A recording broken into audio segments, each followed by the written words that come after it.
देवाय तस्मै नमः। पहले अध्याय में विषाद योग का वर्णन। अहोवत् महत् पापं कर्तुं व्यवस्थितामयम् यद्राज सुखलोभेन हन्तुं स्वजनम् उद्यता। अर्जुन जिस समय पर भगवान श्री कृष्ण के सामने खड़े हुआ, उसके मन के अंदर तुरंत आ गया अहोवत् महत् पापं कर्तुं व्यवस्थितामयम्, मैं अच्छा कर्म नहीं कर रहा, क्योंकि संसार में दूसरों को कष्ट देना, दूसरों को सताना, दूसरों को मार काट करना, इससे दूसरों की आत्मा दुखती है। इसलिए ऐसा कोई भी कर्म अपने शरीर के द्वारा, मन के द्वारा और वाणी के द्वारा नहीं करना चाहिए जिससे किसी को कोई कष्ट होता। और अर्जुन ने देखा कि हमारे वेद शास्त्र भी यही कहते हैं, 4 वेद 6 शास्त्र में बात लिखी है, तो सुख दीने सुख होत है, दुख दीने दुख होत। अर्जुन के मन के अंदर ये बात इसलिए आ गई कि वो भगवान के सामने खड़ा हुआ है। जो व्यक्ति धर्म कर्म करता है, परमात्मा की भक्ति करता है, परमात्मा के दर्शन करता है, उसको संकट के समय में बुद्धि निर्णय कर लेती है कि अपने को अच्छा काम है या नहीं है। बहुत से ऐसे व्यक्ति हैं जो काम करने के बाद में पछताते, परंतु बहुत से व्यक्ति ऐसे हैं जो काम करने के पहले उस विषय में सोच लेते हैं कि हमें ये कर्म करना चाहिए कि नहीं करना चाहिए।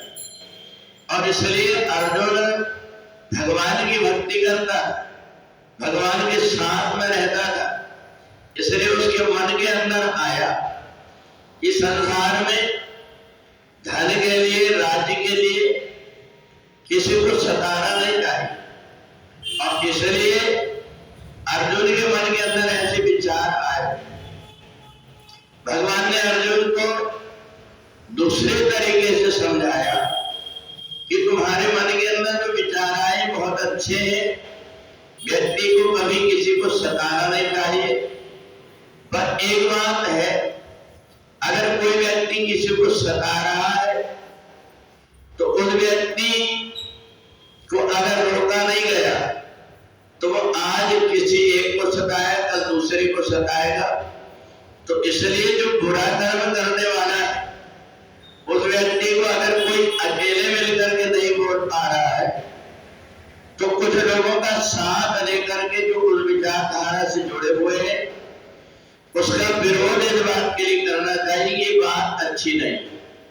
तो इसलिए अर्जुन ने भगवान की तरफ देखा, अब मेरी बुद्धि काम नहीं कर रही, आप बताइए कि मेरे को क्या करना चाहिए। और जब हमारी बुद्धि ना चल रही हो उस समय अपने से जो समझदार लोग हैं, अपने से जो बड़े हैं, उनसे अगर राय सलाह और मशविरा लेकर के काम करते हैं तो हमें जीवन में पछताना नहीं पड़ता। और इसलिए जीवन में पछताना उस व्यक्ति को जरूर करना चाहिए कि मेरे से अनजाने से ये गलती क्या हो गई। तो अपने आप जब ऐसी बुद्धि हो जाए कि अच्छे और बुरे का निर्णय करने की सोचने लगे तो समझ लेना चाहिए कि हमारी बुद्धि परिपक्व है।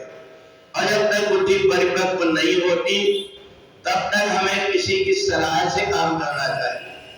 और अर्जुन ने यही किया कि जब उसने देखा कि इस संकट के समय में मैं ये निर्णय नहीं कर पा रहा हूं कि मेरे को क्या करना चाहिए, क्या नहीं करना चाहिए, उसने तुरंत भगवान श्री कृष्ण की शरणागति स्वीकार कर ली और भगवान श्री कृष्ण के प्रति समर्पण भाव से कह दिया कि मैं आपका शिष्य हूं, आपका मित्र हूं, आप कोई भी नाते से मेरा जिससे भला हो वो आपको बताइए।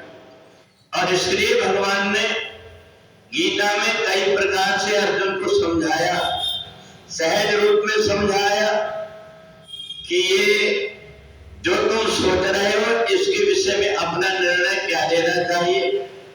और इसलिए जब सब प्रकार के ज्ञान अर्जुन को हो गए तब अर्जुन ने मन में निर्णय लिया कि यह तो धर्म तत्व जया, धर्म के रास्ते में चलने से ही विजय प्राप्त होती है। अधर्म करने वाले व्यक्ति को थोड़े समय के लिए लग रहा हो कि उसको सुख मिल रहा हो, उसके पास बहुत सारा धन हो गया हो, परंतु एक न एक दिन उसके कारण वो परेशान हो जाएगा। तो इसलिए धर्म के रास्ते में जो व्यक्ति चलता है वास्तव में उसी की विजय होती है। तो इसलिए हमेशा अपने को ऐसा ही रास्ता चुनना चाहिए जिसमें थोड़े बहुत कष्ट जरूर हो, परंतु अधर्म का रास्ता ना होकर के वो धर्म का रास्ता हो। जब व्यक्ति धर्म के रास्ते में चलने लगता है तो उसका आगे आने वाला जीवन उज्जवल हो जाता है। बोले वृंदावन बिहारी लाल